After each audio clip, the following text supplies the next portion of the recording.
Good evening students, this side Saurabh Sharma. और आज के इस वीडियो लेक्चर में हम लोग डिस्कस करने जा रहे हैं आपका द डिस्ट्रक्शन ऑफ डेमोक्रेसी के बारे में। Class 9 chapter 3 the rise of Nazism chapter हमारा थर्ड चल रहा है अभी। इससे रिलेटेड ऑलरेडी आपके 3 पार्ट अपलोड हो चुके हैं। This is the part 4th, जिसका लिंक मैंने आपको डिस्क्रिप्शन में डाल रखा है। तो आप लोग आराम से पहले पार्ट 1, पार्ट 2 एंड पार्ट 3 को वॉच करिए।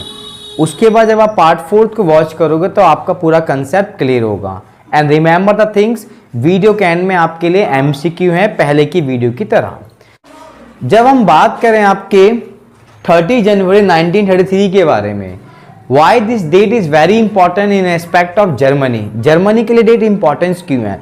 क्योंकि ये वो टाइम था, हिंडनबर्ग जो उस समय राष्ट्रपति थे, उन्होंने ऑफर किया हिटलर को चांसलरशिप का एक डेजिग्नेशन कि अब आप क्या हो, जर्मनी के चांसलर हो। जर्मनी में सबसे बड़ी पोस्ट चांसलर की ही होती है और वो पोस्ट हिटलर को दी गई थी। बट हुआ क्या, Hitler fully denied it. Hitler ने इसको प्रॉपर डिनाइड कर दिया, लेने से मना कर दिया। मना क्यों करा? कि हिटलर चाहता था कि किसी भी टाइप का डेमोक्रेसी फंक्शन परफॉर्म ना करना।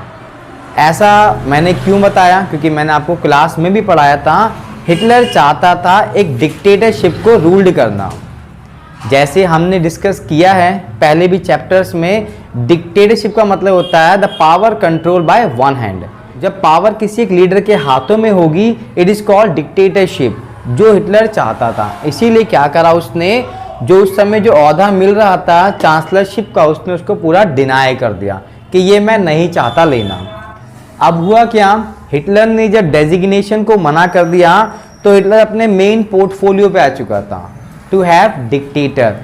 एक तानाशाह बनने के लिए उसने क्या करा, सबसे पहले स्टूडेंट्स आपका डिसमेंटलिंग किया डेमोक्रेसी को, मतलब लोकतंत्र का खात्मा करना इन एस्पेक्ट ऑफ जर्मनी। कैसे किया उसने?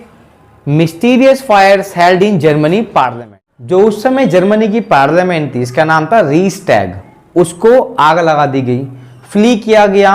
और ये उस समय रूमर्स कुछ समय बाद आ चुका था कि ये जो फायर है किसी और ने नहीं करी है, it is done by Nazi peoples, Nazi के द्वारा की गई है। अब क्वेश्चन बनता है कि जर्मनी के पार्लियामेंट पे उसने फायर क्यों किया? क्योंकि वो चाहता था अपोजिशन को टारगेट करना।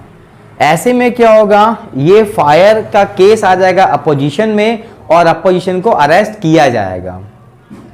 दैट मीन्स ये जो फायर करने का मेन एजेंडा था, जितने भी विरोधी लोग थे हिटलर के, उन सबको टारगेट करना। Suspend the civic rights, example है speech and freedom. Civics rights का मतलब क्या होता है? बेसिक राइट्स, जैसे अभी हमारी क्लास में स्टूडेंट्स पढ़ रहे हैं, कुछ नहीं भी पढ़ रहे हैं। सिंप्लीफाइड राइट टू स्पीच हो गया एंड मैनी मोर्स, मतलब वो सारे अधिकार जो हमें कॉन्स्टिट्यूशन में मिलते हैं उन सबको यहाँ पे बंद कर दिया गया। चाहे वो आपका राइट टू स्पीच हो या फिर right to freedom, everything has been now collapse, सारा कोलैप्स किया गया। वहीं दूसरी ओर torture to the enemies and send to them to the concentration camp. और जो भी शत्रु थे हिटलर के, हिटलर शत्रु का मतलब होता है जो नाजी पार्टी को नहीं मानते थे, उन सबको अरेस्ट किया गया, उन्हें टॉर्चर किया गया and they all has been sent to the concentration camp, जैसे अभी आप इमेज में देख रहे हो। ये कंसेंट्रेशन कैंप वो कैंप था जहां पे सीधा सीधा टारगेट किया जा रहा था एनिमीज हो गए या फिर अपोजिशन पार्टी ऑफ जर्मनी, ताकि जो पूरा का पूरा पावर है वो क्या होगा, सेंट्रलाइज होगा। अगर इस टॉपिक को मैं एंड करने आऊं तो हिटलर चाहता था पावर को सेंट्रलाइज करना, मतलब पूरी शक्ति जर्मनी की हिटलर के हाथों में होनी चाहिए, ना कि किसी और के हाथों में होनी चाहिए। यस स्टूडेंट्स, अब हम बात करते हैं आपका next topic, the 1933 enabling act, जिसको मैंने हिस्ट्री में आपको मजे के तौर पे पढ़ाया था। जब मैंने वर्ड आपके सामने यूज करा यहाँ पे मजे, जो मेन टारगेट यूज किया गया हिटलर के द्वारा, फर्स्ट आपका मीडिया,